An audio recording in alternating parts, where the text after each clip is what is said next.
Smoking in undesignated areas here can see you slapped with a hefty fine, and the risks associated with smoking are widely publicized. But tobacco is crucial to Zimbabwe. The golden leaf is the biggest agricultural export. Its farming employs more than 100,000 people, and it accounts for a quarter of the country's GDP. Raymond Gombera, here to sell his crop before the auction floors close, tells me there are several employees expectantly waiting for him back home. People's lives have been changed by tobacco, he says. Gertrude Ngwenya doesn't smoke, but she justifies her trade by saying smoking is a lifestyle choice. We can grow maize for subsistence for our families, but that's all. With tobacco, we can buy houses, send children to school. Tobacco is the crop that gives us real money.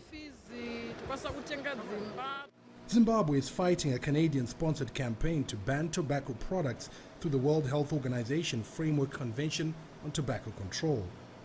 It's a fight which will take a bit of time, taking into account that Brazil, China actually the biggest producer of tobacco, is fighting against Canada on that. Even America, they also have a case against that. So it's not our battle alone. While that may be a protracted fight, global restrictions on tobacco advertising and a growing awareness of the health risks will see a reduction in smoking, and that could have an adverse effect on the markets for local tobacco. And that's why government is being urged to make Plan B. Crops like soybean, looking at other crops like horticulture crops, which give a higher value. In that way, we can be able to mitigate that. But sometimes it's also a challenge because areas where you grow tobacco, you cannot be able to grow maize, for example, even soybean. These are poor soils. So you need to identify areas where you cannot grow tobacco and find ways of putting animal husbandry or other activities in there. It will take significant investment of both time and resources to build capacity in new crops and to sell them as alternatives to the multitude of farmers currently cashing in on tobacco.